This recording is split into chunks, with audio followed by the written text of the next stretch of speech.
Friends, मैं हूं जय। फ्रेंड्स, आज हम देखेंगे कि जीएसटी R1 को हम डिटेल में, बिल्कुल डिटेल में किस तरह फाइल कर सकते हैं।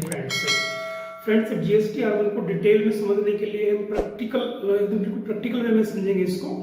तो चलते हैं फ्रेंड्स सीधा टॉपिक पर। फ्रेंड्स, मैंने एक पार्टी का जीएसटी लॉगिन कर लिया फ्रेंड्स, और जीएसटी रिटर्न फाइल करने के लिए हम जाएंगे जीएसटी R1 पर। फ्रेंड्स, हम जाएंगे ऑनलाइन पर, यहाँ पर क्लिक करेंगे फ्रेंड्स। यहाँ पर क्लिक करने के फ्रेंड्स, ये हमारी कुछ टेबल है। हम प्रत्येक जितनी भी टेबल है सभी टेबल को 1 बाय 1 करके डिटेल में समझने की कोशिश करेंगे फ्रेंड्स। ठीक है फ्रेंड्स, तो सबसे पहले ये हमारी जो है टेबल है 4A 4B 6B 6B friends.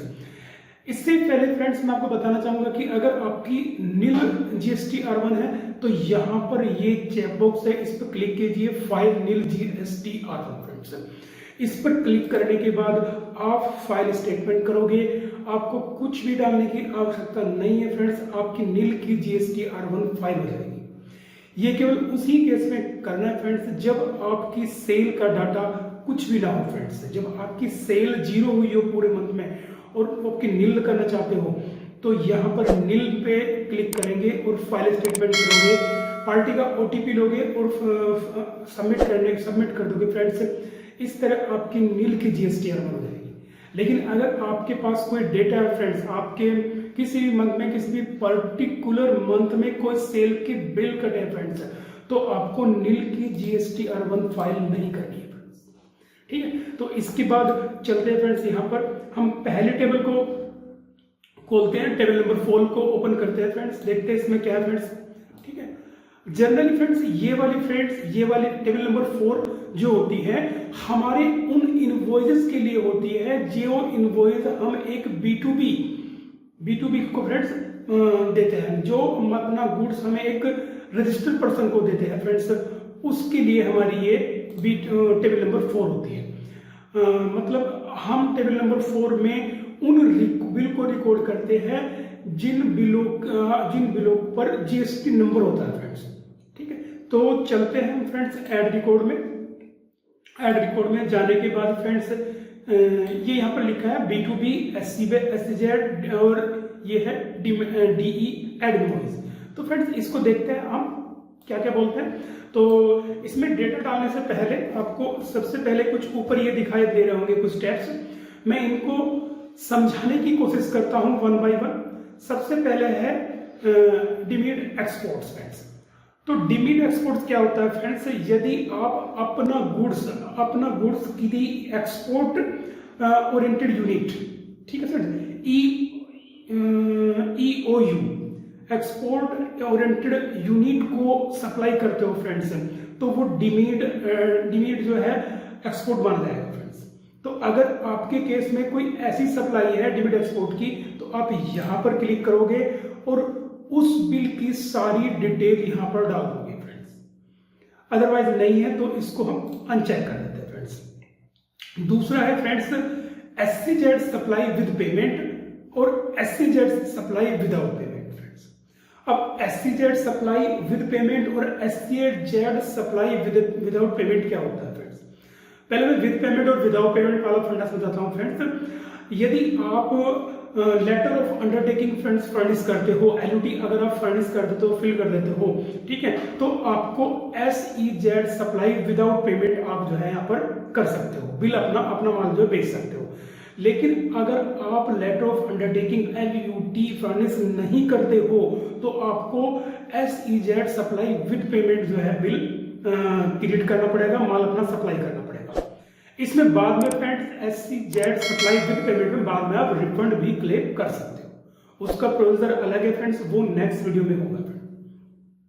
ठीक है फ्रेंड्स, अब इसमें आप एक चीज है कि ये आपके हाईलाइट नहीं हो रहे फ्रेंड्स, तो इनको हाईलाइट जब भी होंगे फ्रेंड्स, उसी कंडीशन में हाईलाइट होंगे ये जब आप SCZ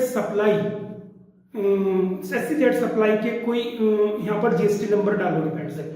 अब इसमें एक चीज होता है कि SCZ क्या होता है। SCZ की फुल फॉर्म है friends specify economic zone friends. Government किसी भी जोन को, किसी एरिया को डेवलपमेंट करने के लिए, उसमें बिजनेस एक्टिविटी बढ़ाने के लिए, ठीक है, उससे SEZ सब zone specify economic zone declare कर देती है फ्रेंड्स। अगर आप ऐसे जोन में, ऐसे एरिया में अपना माल, अपना गुड्स बेचते हो फ्रेंड्स, ठीक है, तो वो SEZ सप्लाई में आ जाते हैं फ्रेंड्स। अब इसको मैं एक यहाँ पर GST नंबर डाल के दिखाता हूँ SEZ का। तो अभी अब देखिए फ्रेंड्स, जैसे ही मैंने नीचे GST नंबर डाला, ये दोनों मेरे जो है हाईलाइट हो गए फ्रेंड्स, ये खत्म हो गए, ये हाईलाइट हो गई। अब मैं जिसमें अगर ये डालना है तो नीचे में जो है जैसे मैंने नीचे जो है एक SEZ स्पेसिफाई इकोनॉमिक जोन का जो है GST नंबर डाला, ये दोनों हाईलाइट हो गए। अब आप जिस तरह भी इसको ट्रीटमेंट करना चाहते हो, विद पेमेंट या विदाउट पेमेंट, आपने LUT भरा हुआ है, फंडिस करा हुआ है, नहीं भरा हुआ है, वो आपके ऊपर डिपेंड करता है फ्रेंड्स। ठीक है फ्रेंड्स, तो चलते हैं आगे फ्रेंड्स। मैं इसको यहाँ से खत्म कर देता हूँ, फंडिस कर देता हूँ, तो ये खत्म हो गया फ्रेंड्स। नेक्स्ट पॉइंट है friends, supply attract reverse charge. Friends ये होता है GTA के अंडर में। अगर GTA अपनी GST R1 फाइल करता है फ्रेंड्स, तो वो यहाँ पर क्लिक करेगा supply attract reverse charge friends. पहले यहाँ पर क्लिक करेगा और फिर यहाँ पर अपनी डिटेल फ्रेंड्स डाल देगा। ठीक, ये रिवर्स चार्ज का फ्रेंड्स होता है, इसमें आपको टैक्स नहीं लगेगा फ्रेंड्स। जैसे कि यहाँ पर अपने सप्लाई रिवर्स, जैसे देखो मैं यहाँ पे चेक करता हूँ, यहाँ पर ये और यहाँ पर ये आपके जो आपके CGST SGST है वो सब खत्म हो गए, क्योंकि रिवर्स चार्ज को फ्रेंड्स पॉइंट करता है। ठीक है, तो अगर आपके केस में आपको GT की सर्विस दे रहे हो, तो आप यहाँ पर सप्लाई अट्रैक्ट रिवर्स चार्ज में क्लिक करोगे और अपनी डिटेल फिल कर दोगे। नेक्स्ट है friends intra state supply attracting GST, कि अगर इसमें ये बहुत ही रेयर केस में होता है फ्रेंड्स, बहुत ही रेयर केस में होता है कि आप मतलब RCM की दे रहे हो, आप RCM की सर्विस दे रहे हो और वो उस पर GST भी लग रहा है फ्रेंड्स, तो ये आपका होगा फ्रेंड्स, उस केस में ये होगा फ्रेंड्स। देखिए यहां पर करने के बाद में ये नीचे वाले पॉइंट खुल गए फ्रेंड्स। और अगर मैं इसको अनचेक कर देता हूं फ्रेंड्स, ठीक है, तो ये जो है ये हो जाता है फ्रेंड्स। ठीक है, इसके बाद ये पॉइंट है फ्रेंड्स, ये बहुत ही रेयर केस में होता है। 65% में आप अगर करोगे टैक्स को, तो यहाँ पर हो जाता है फ्रेंड्स ये। ठीक है, इसके बाद चलता है फ्रेंड्स मेन चीज हमारी, जो हमें यहाँ पर जनरली डाटा डालना पड़ता है। सबसे पहले friends recipient GST number friends. तो यहाँ पर जिसका कोई बिल होगा, जिसको आपने सेल करा होगा, उसका यहाँ पर बिल का GST नंबर डाला जाता है फ्रेंड्स। ठीक है, फिर यहाँ पर आ जाएगा रिसिपिएंट नेम, यहाँ पर इनवॉइस नंबर आएगा, यहाँ पर इनवॉइस की डेट आएगी, यहाँ पर आएगी टोटल इनवॉइस वैल्यू, यहाँ पर आप पहले से सप्लाई करोगे सेलेक्ट फ्रेंड से। ठीक है, और यहाँ पर आपके लग जाएंगे नीचे टैक्सेस। तो मैं इसको आपको एक डाल के दिखा देता हूँ, इनवॉइस है, मैं इस इनवॉइस को पुट करके आपको वहाँ दिखा देता हूँ किस तरह होगा फ्रेंड्स। ये पार्टी का GST नंबर है, यहाँ से हम पार्टी का GST नंबर ले लेंगे, यहाँ से कॉपी कर लेंगे। ठीक है, और जाएंगे अपने यहाँ पर, इसको यहाँ पर हम पेस्ट कर देंगे फ्रेंड्स। जैसे ही फ्रेंड्स हम यहाँ पर पार्टी का GST नंबर डालेंगे, रिसिपिएंट का GST नंबर डालेंगे, यहाँ पर उसका नाम ऑटोमेटिक ही आ जाएगा फ्रेंड्स। ठीक है, इसके बाद इनवॉइस नंबर, आपका इनवॉइस नंबर क्या है, तो इनवॉइस नंबर हम यहाँ से देख लेते हैं फ्रेंड्स। इसको यहाँ से नंबर आ गया। इनवॉइस की डेट आपकी क्या है, ठीक है, यहाँ पर आप इनवॉइस की डेट जो है डाल देंगे। ये केवल फ्रेंड्स एक मतलब आपको समझाने के पर्पज से बिल है, कोई मतलब रियल डाटा नहीं है फ्रेंड्स, ये केवल समझाने की वजह से। यहाँ पर इनवॉइस की वैल्यू आप देख लेंगे, टोटल इनवॉइस की वैल्यू कितनी आ रही है, ये है 1790। ठीक है फ्रेंड्स, यहाँ पर ये जैसे GST नंबर डालोगे, ये स्टेट अपने आप ही सिलेक्ट हो जाएगा फ्रेंड्स। ठीक है, इसके बाद आपको कितना % टैक्स लगा है, जैसे टैक्स लगा मेरा 9% 18% लगा है, तो मैं 18% वाले में यहाँ जाऊंगा और टैक्सेबल वैल्यू मैं यानी कि विदाउट GST वाली वैल्यू, बिल की वो वैल्यू जिस पर टैक्स नहीं लगा है, वो वैल्यू मैं यहाँ पर पुट कर दूंगा। तो ये है मेरा 1516 रुपये 94 पैसे, 1516 रुपये 94 पैसे। जैसे ही मैंने यहाँ डाला, मेरा ये टैक्स कैलकुलेट हो चुका है। 136.52 और ये देखिए 136 रुपये यहाँ पर ये उसमें लग रहा है। ठीक है, ठीक है। तो यहाँ पर मैं कर लूँगा सेव फ्रेंड्स। इस तरह फ्रेंड्स मेरा एक बिल, अगर मैं बैक जाकर देखूंगा तो मेरा एक बिल जो है ये रिकॉर्ड में बिल को देखेंगे तो देखो ये एक बिल हमारा रिकॉर्ड में आ चुका है। इस तरह फ्रेंड्स हम डालेंगे अपने B2B बिल की डिटेल फ्रेंड्स। तो आप यहाँ पर बैक जाओगे तो यहाँ पर आप ये देखोगे कि एक बिल जो है मेरा यहाँ पर जो है शो होने लगा फ्रेंड्स। सेकंड टेबल है, टेबल नंबर 5 है B2C लार्ज इनवॉइस। तो फिर ठीक है फ्रेंड्स, तो वे आपके इनवॉइस जो B2C लार्ज है। अब B2C लार्ज होते कौन से हैं फ्रेंड, मैं आपको ये भी बता देता हूँ। B2C लार्ज वे इनवॉइस होते हैं जो आपने जिस बिल की वैल्यू कह रहा हूँ फ्रेंड्स, जिस बिल की वैल्यू 1 लाख या 1 लाख से एक्सीड ज्यादा हो चुकी है फ्रेंड्स, और वो बिल आपका अदर स्टेट में है, ठीक है, इंटर स्टेट में है, ठीक है, वो बिल B2C लार्ज में फॉल करते हैं। तो ऐसे बिल जो आपके 1 लाख से ज्यादा के हो और वे अदर स्टेट में हो और अनरजिस्टर्ड के हो, 3 कंडीशन होने चाहिए। अनरजिस्टर्ड, बिल की वैल्यू 1 लाख से ज्यादा और वो अदर स्टेट में, तो ऐसा बिल आपका B2C लार्ज में काउंट होता है फ्रेंड्स। उसकी वैल्यू आप यहाँ पर डालेंगे। मैं एक आपको डाल के भी एक आपको रैंडमली दिखा भी देता हूँ डाल के।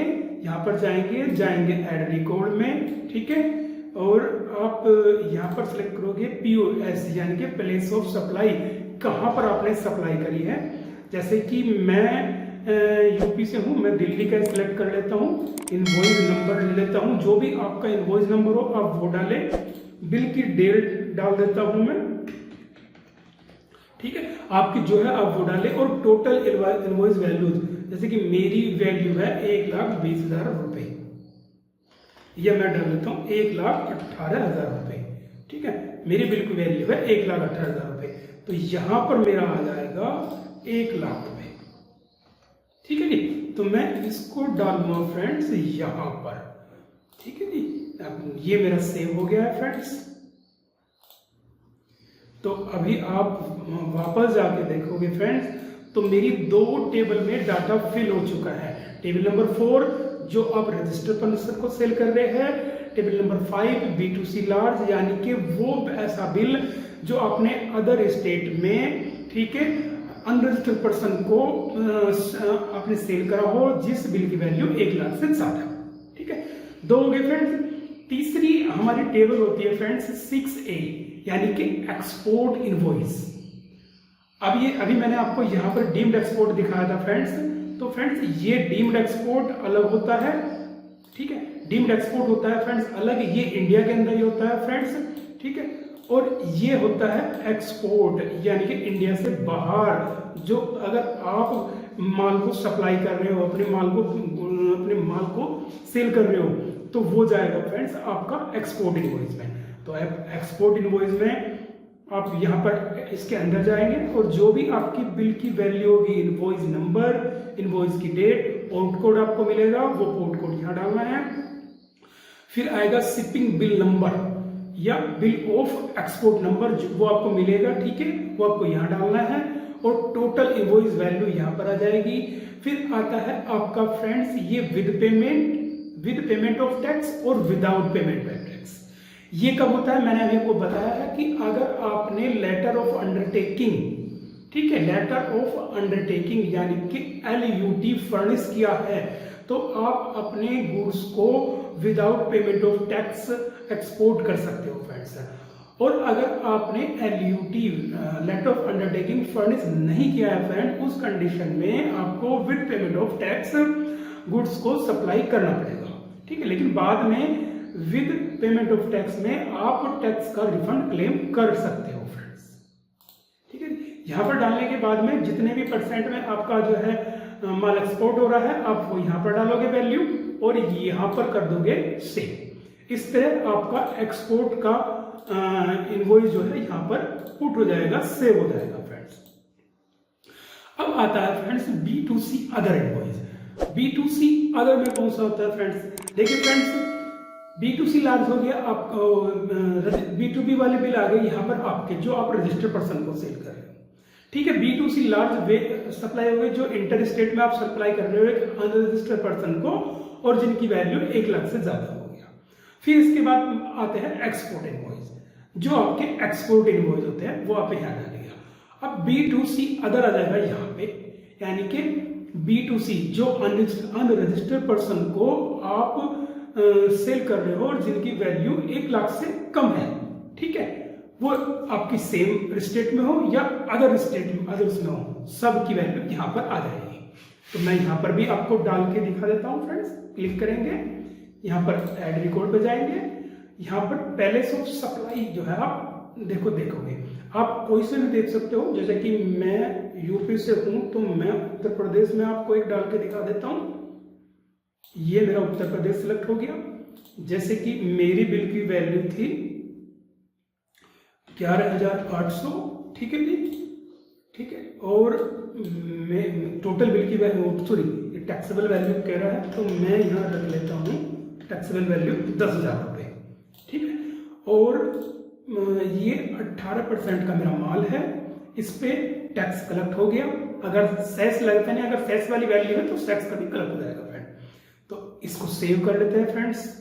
ठीक है, एक मैं आपको अदर स्टेट वाला भी डाल के दिखा देता हूं कि अगर आप IGST किस तरह लेंगे फ्रेंड। तो अगर आप इंटर स्टेट में सप्लाई कर रहे हैं माल की, तो इंटर स्टेट को सप्लाई कर लेते हैं, सिलेक्ट कर लेते हैं। जैसे मैं दिल्ली में एक बार डाल के दिखा देता हूँ, टैक्सेबल वैल्यू ले लेता हूँ मैं 10,000 रुपये, और यहाँ पर वही रेट 18%। अब यहाँ पर इसने जैसे ही मैंने अदर स्टेट सेलेक्ट करा, तो यहाँ पर इसने IGST को काउंट कर लिया। इस तरह फ्रेंड्स आप B2C अदर में अपने बिल की वैल्यू को जो है ऐड कर सकते हो। बैठ जाते हैं फ्रेंड्स। अब देखिए दो मैंने यहाँ पर डाले हैं, एक CGST SGST वाला यानी कि सेम स्टेट वाला, एक अदर स्टेट वाला। 2 रिकॉर्ड मेरे यहाँ पर जो है सेव हो चुके हैं फ्रेंड्स। बैक चलते हैं फ्रेंड्स, नेक्स्ट टेबल देखते हैं। नेक्स्ट टेबल है friends table 8। Table 8A, 8B, 8C, 8D nil rated supply friends. ये बहुत ही कम लोग यूज करते हैं फ्रेंड्स, फिर भी मैं आपको एक बार समझा देता हूँ। टेबल 8 में फ्रेंड्स हम अपनी उस सप्लाई को रिकॉर्ड करेंगे जो आपने नील रेटेड सप्लाई करी हो, एग्जेम्प्टेड करी हो फ्रेंड्स, नॉन GST सप्लाई करी हो फ्रेंड्स। ठीक है जी, तो अगर आपकी ऐसी कोई सप्लाई है, नील रेटेड है, एग्जेम्प्टेड है, अदर देन नील रेटेड और नॉन GST सप्लाई या नॉन GST सप्लाई है, जैसे कि नॉन GST सप्लाई आपका अगर कोई पेट्रोल पंप है, पेट्रोल पंप की आपकी फ्रेंड्स जो है आपकी सप्लाई है, तो आप यहाँ पर उसको यहाँ पर डालोगे, नील रेटेड है यहाँ पर डाल दोगे, एग्जेम्प्टेड है आपकी यहाँ पर डाल दोगे। इसमें भी फ्रेंड 4 टेबल दी हुई है, तो मैं चारों को एक बार ब्रीफ वेरीफाई कर आपको ब्रीफ एक्सप्लेन कर देता हूँ। पहली टेबल में आप डालोगे intra state supply to registered person.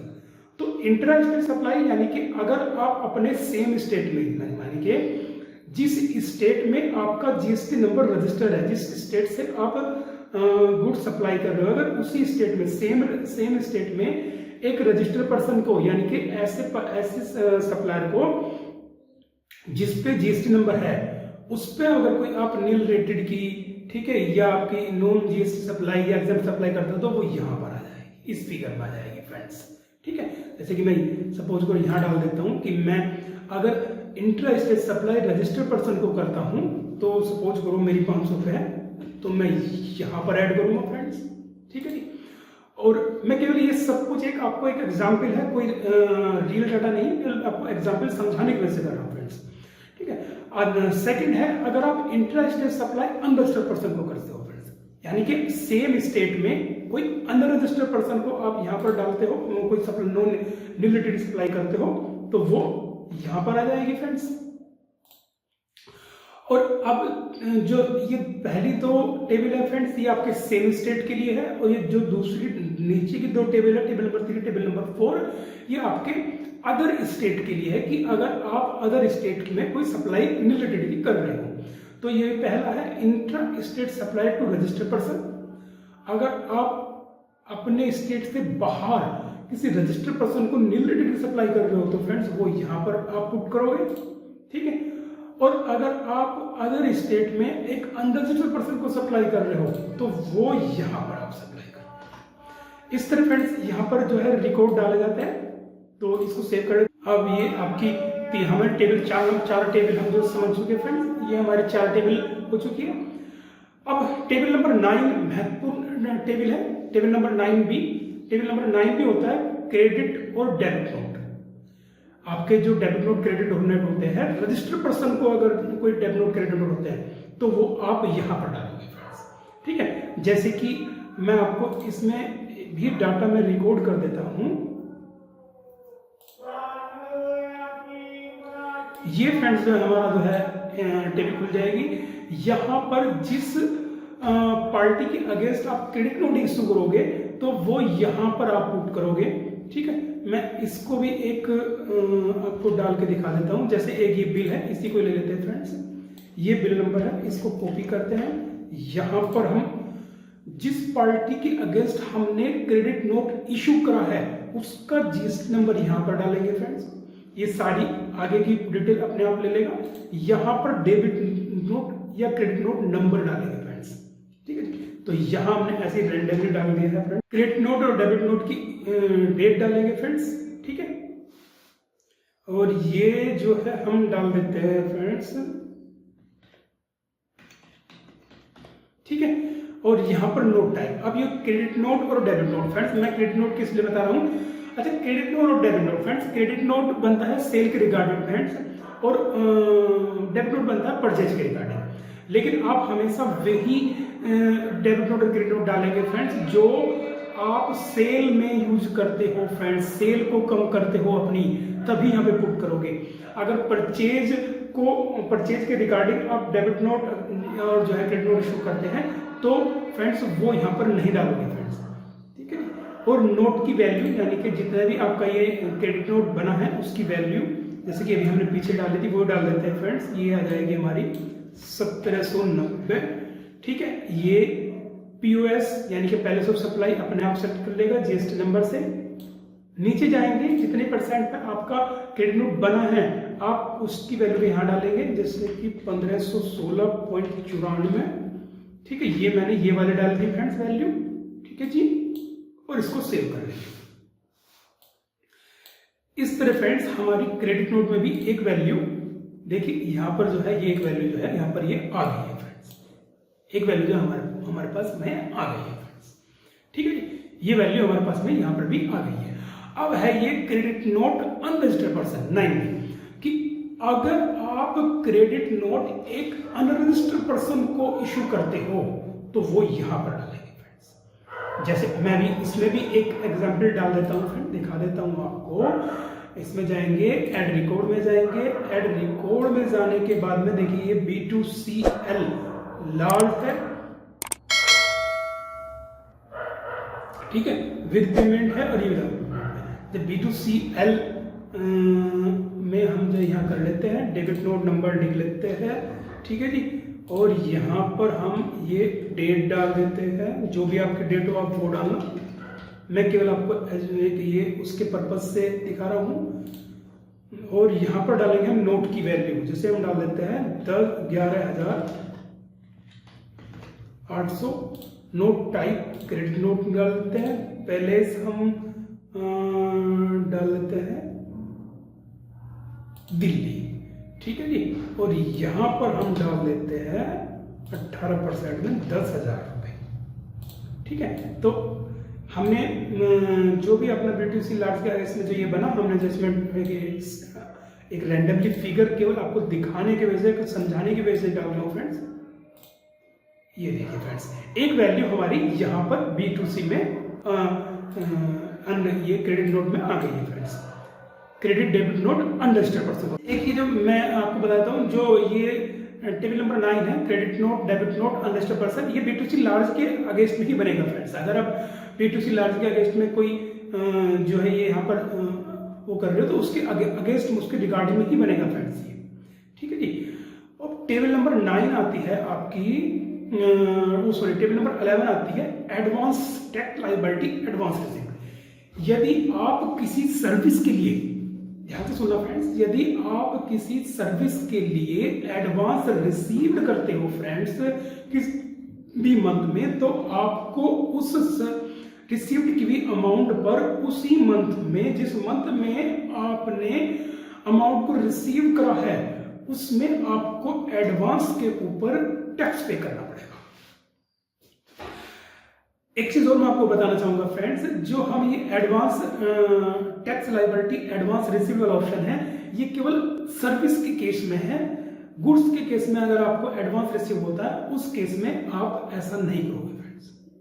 तो अगर लेकिन अगर आप कोई सर्विस प्रोवाइडर हो, अगर आप कोई एक सर्विस प्रोवाइडर हो और आप एडवांस में जैसे कि अभी चल रहा है फरवरी मंथ फ्रेंड्स, और अगर फरवरी में आपने कोई सर्विस के रिगार्डिंग पैसे रिसीव कर लिए, ठीक है, और उसका बिल अभी आप नहीं इशू कर रहे हो, बिल करोगे नेक्स्ट मंथ में फ्रेंड्स, तो आप इस मंथ में फ्रेंड्स जितने भी अमाउंट को रिसीव करोगे उस मंथ उस अमाउंट पर टैक्स पे करोगे एडवांस में। कैसे करते हैं फ्रेंड्स, देखते हैं फ्रेंड्स। तो हम क्लिक करते हैं फ्रेंड्स इस पे, ठीक है, यहां जाएंगे एड स्टेट वाइड टैक्स। एक चीज और फ्रेंड्स, जब हम एडवांस रिसीव करते हैं ना और टैक्स को पे करते हैं एडवांस रिसीव में, इसमें किसी पर्टिकुलर बिल पे या पर्टिकुलर जीएसटी नंबर पे नहीं करेंगे, ये स्टेट वाइज होता है फ्रेंड्स। यानी कि आपने यूपी से सपोज करो कि 2 बंदों से एडवांस करा है, या 1 बंदों से कराया है, या 3 सप्लायर से एडवांस रिसीव करा है, उनकी टोटल सम करने का जितना भी अमाउंट होगा वो आप यहाँ पर फिगर पुट कर दोगे। जैसे कि मैं यहाँ पर कर लेता हूँ कि मैंने यूपी से फ्रेंड्स, मैं उत्तर प्रदेश से हूं, तो मैंने ये उत्तर प्रदेश सेलेक्ट कर लिया फ्रेंड्स, ठीक है, इंटरस्टेट में उत्तर प्रदेश सेलेक्ट कर लिया, इंटरस्टेट आ गया फ्रेंड्स मेरा। और जितनी भी अमाउंट मैं सेलेक्ट करता हूं, सपोज करो मेरा 18% का कि अगर इसमें मैंने जो है ये एडवांस रिसीव करा है और वो वैल्यू है 50,000 रुपये, या मैं कर लेता हूं 2-2.5 लाख रुपए, 2.5 लाख रुपए मैंने ये रिसीव करा है, तो उसने CGST अपने आप कैलकुलेट कर ली और यहाँ पर सेव कर देंगे। ध्यान से सुनना फ्रेंड्स एक बार फिर, जो हम एडवांस रिसीव के अगेंस्ट टैक्स लायबिलिटी पे करते हैं वो स्टेट वाइज करते हैं। उसमें आपके एक या एक से अधिक कितने भी सप्लायर हो सकते हैं, जीएसटी नंबर हो सकते हैं, ठीक है, आप उस सब की एक ही टोटल जितनी भी टोटल वैल्यू होगी उसको पुट करोगे, सेव करेंगे फ्रेंड्स, और हम बैक निकल जाएंगे। अब देखिए एक वैल्यू यहां पर हमारी आ चुकी है फ्रेंड्स, यहां पर देखोगे इस टैक्स एडवांस रिसीव में भी एक वैल्यू आ चुकी है। अब इसके अगेंस्ट में सेकंड जो आएगी हमारी 11B, वो आती है एडजस्टमेंट ऑफ एडवांस। आपने फ्रेंड्स फरवरी मंथ में एडवांस रिसीव करा, उसके ऊपर आपने टैक्स जो है यहाँ पर पे कर दिया फ्रेंड्स, और बिल तो इशू करा नहीं। नेक्स्ट मंथ में जिस भी नेक्स्ट मंथ में फ्रेंड्स आपकी वर्किंग है, उससे नेक्स्ट मंथ में या जब भी उसको आप उस एडवांस के अगेंस्ट बिल काटोगे, ठीक है, तो उसका एडजस्टमेंट भी तो करना पड़ेगा फ्रेंड्स, क्योंकि आपने टैक्स तो यहीं पर पे कर दिया है, ठीक है, टैक्स तो यहाँ पर पे कर दिया है, और जब आपका बिल बनेगा टैक्स उसमें भी लगेगा।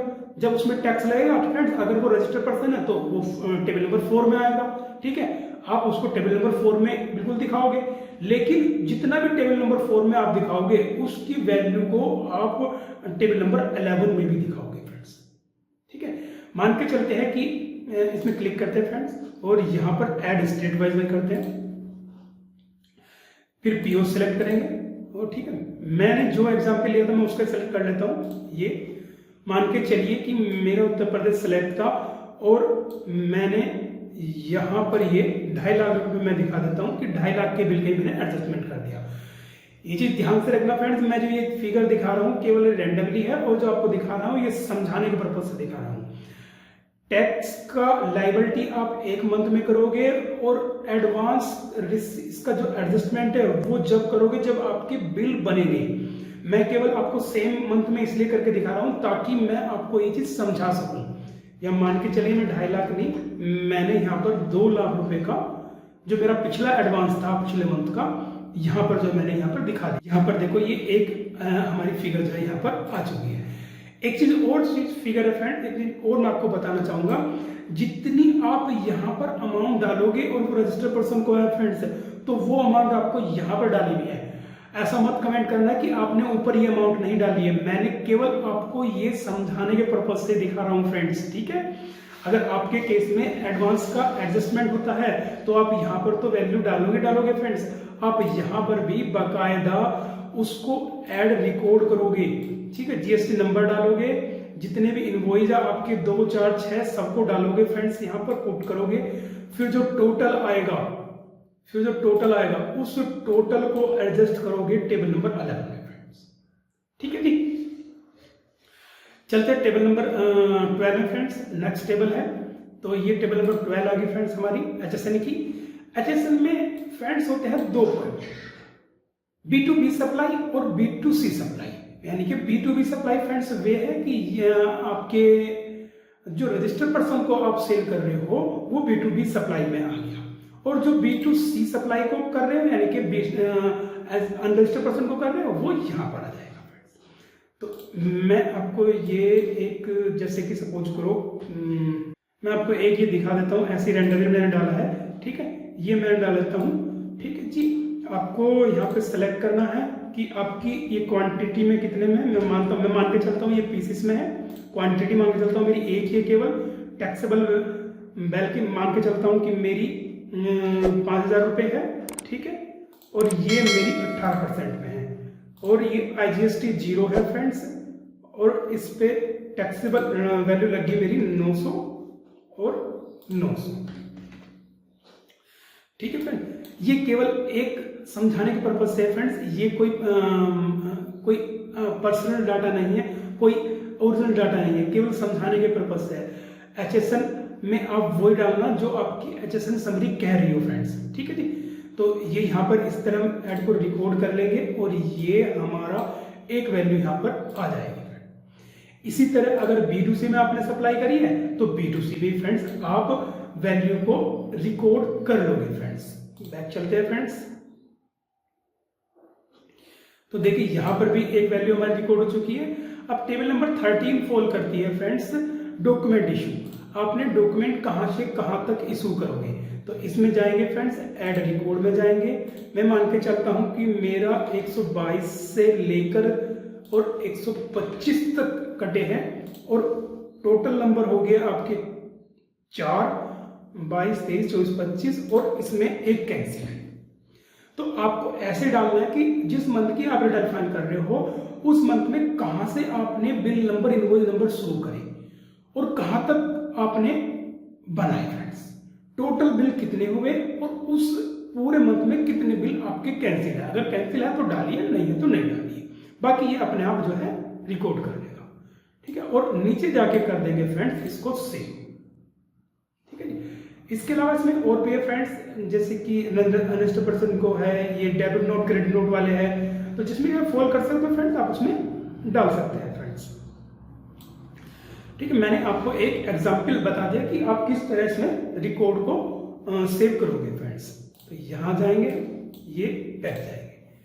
अब आप देखोगे कि हमारे पास एक रिकॉर्ड इसमें भी सेव हो गया है, ठीक है। अब यहां पर आती है friends supply made through EOC। EOC माने के ई कॉमर्स ऑपरेटर्स फ्रेंड्स। तो ये टेबल नंबर 14 और 15 है, ये एक्चुअल में ई कॉमर्स ऑपरेटर के लिए है।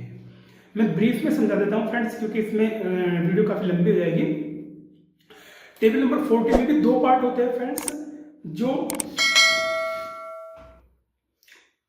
अंडर सेक्शन 52 और अंडर सेक्शन 95 फ्रेंड्स। तो अंडर सेक्शन जो ये 52 है, इसमें वो अपने रिकॉर्ड को पहले तो टेबल नंबर 14 को बताता हूं। टेबल नंबर 14 में फ्रेंड्स वो यहाँ पर जो अपने रिकॉर्ड को पुट करेंगे जो ई कॉमर्स जो प्लेटफॉर्म पर है, जो ई कॉमर्स प्लेटफॉर्म है, जैसे कि मीशो, अमेजन, फ्लिपकार्ट, इन पे अपने माल को सेल कर रहे हो। जैसे कि मैं अपने माल को अगर फ्लिपकार्ट पर या अमेजन पर या मीशो पर सेल करता हूं, तो मैं ई कॉमर्स सेलर हुआ और मैं अपनी वैल्यू को यहां पर पुट करूंगा फ्रेंड्स, ठीक है। अब आता है 52 फ्रेंड्स, अंडर सेक्शन 52 होता है फ्रेंड्स, ये उनके लिए जो गुड्स को सप्लाई कर रहे हैं। अब गुड्स को कौन सप्लाई करते हैं, गुड्स कहाँ पर सप्लाई होता है, गुड्स सप्लाई होता है फ्रेंड्स अमेजन पर, मीशो पर, फ्लिपकार्ट पर।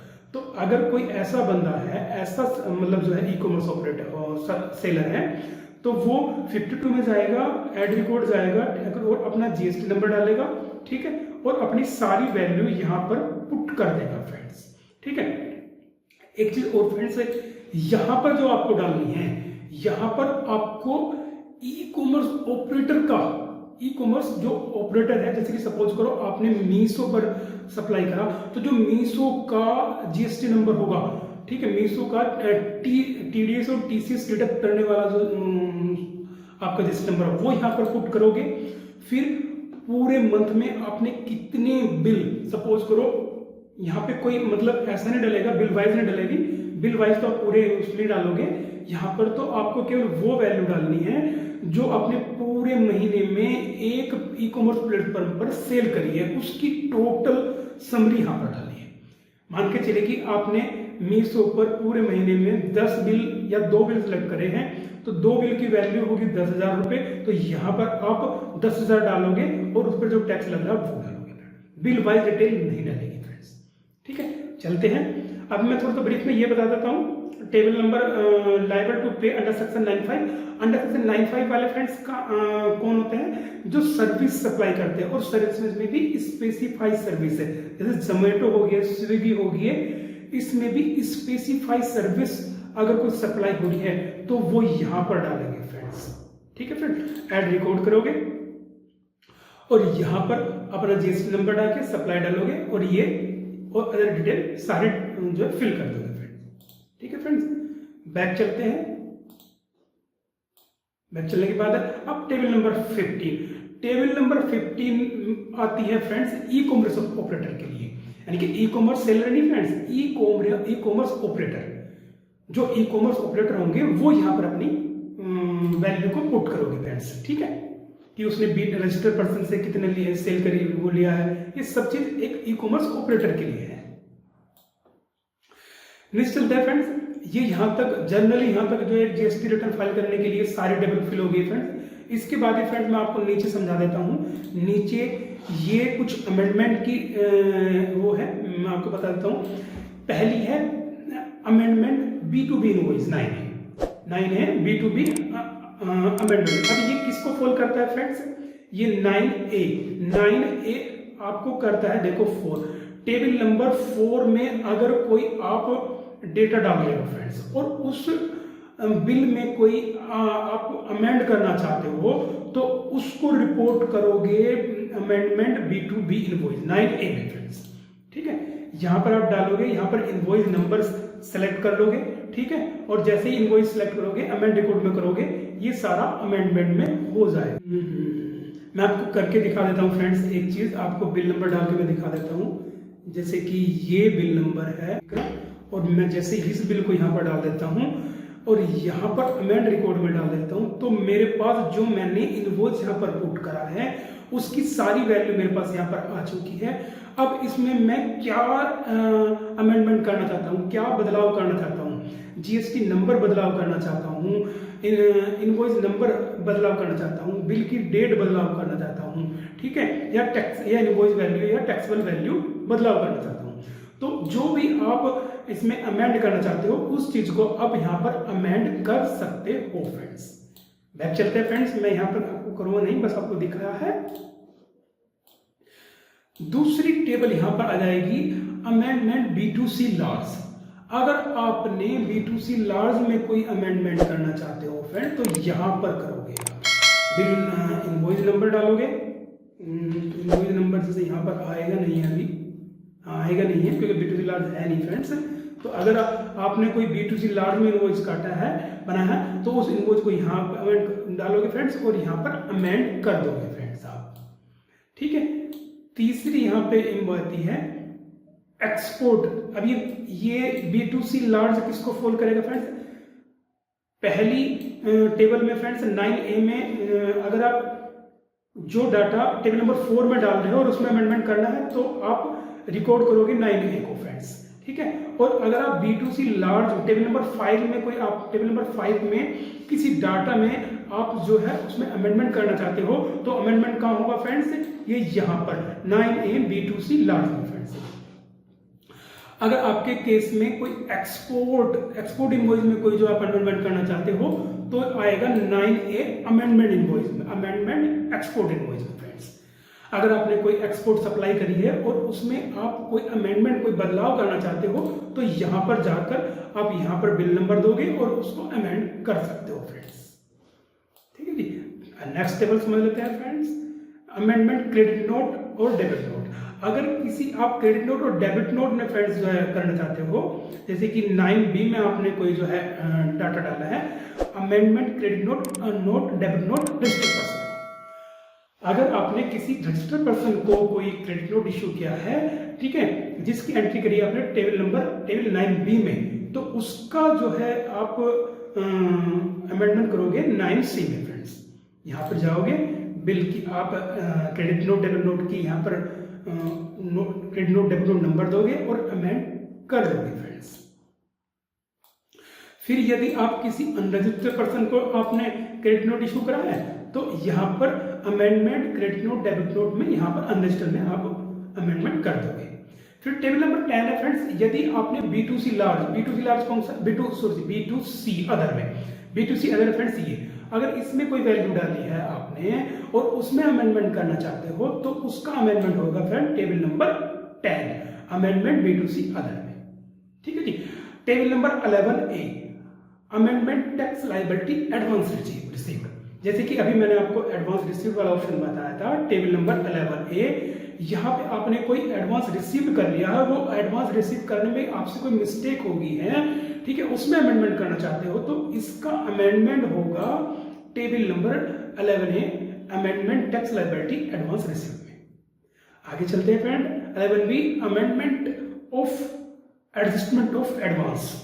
ठीक है, यदि आपने कोई एडजस्टमेंट ऑफ एडवांस, ये वाले टेबल अगर इसमें कोई आपको गलती हुई है फ्रेंड्स तो इसका आप जो है ट्रीटमेंट करोगे, अमेंडमेंट करोगे इस वाले टेबल में। और ये दो फिर टेबल नंबर 14 और 15 ये ई कॉमर्स ऑपरेटर के लिए है। यदि ई कॉमर्स ऑपरेटर में कोई प्रॉब्लम हुई है टेबल नंबर 14 में और 15 में तो इनका आप अमेंडमेंट करोगे फ्रेंड्स इसमें। ठीक है, तो फ्रेंड्स मैंने इस GST R1 की सभी टेबल को समझाने की कोशिश करी है। जब आपका सारा डेटा इसमें डल जाए आप जनरेट समरी करोगे फ्रेंड्स। ठीक है, और तो फ्रेंड्स ये एक वीडियो था जिसमें मैंने आपको GST R1 के सभी टेबल को 1 बाय 1 समझाने की कोशिश करी है फ्रेंड्स। अगर आपको वीडियो अच्छी लगी हो तो वीडियो को लाइक शेयर और चैनल को सब्सक्राइब करना मत भूलिएगा फ्रेंड्स। हेलो फ्रेंड्स, मैं हूं जय, एक टैक्स कंसल्टेंट फ्रेंड्स। यदि आप हमसे हमारी पेड सर्विस कंसल्टेंसी सर्विस लेना चाहते हैं तो आप हमें नीचे दिए गए नंबर पर कांटेक्ट कर सकते हैं फ्रेंड्स। हमारी पेड सर्विस है फ्रेंड्स, GST रजिस्ट्रेशन, जैसे GST रिटर्न फाइल करना, TDS रिटर्न फाइल करना, इनकम टैक्स रिटर्न फाइल करना, अकाउंटिंग सर्विस, बैलेंस शीट बनाना फ्रेंड्स, प्रोजेक्ट रिपोर्ट और ऑडिट फ्रेंड्स। अगर फ्रेंड्स इनमें से कोई भी आपको हमारी कंसल्टेंसी सर्विस चाहिए फ्रेंड्स तो आप हमें नीचे दिए गए नंबर पर कॉन्टेक्ट, कॉल या व्हाट्सएप जरूर करें friends. Thank you for watching.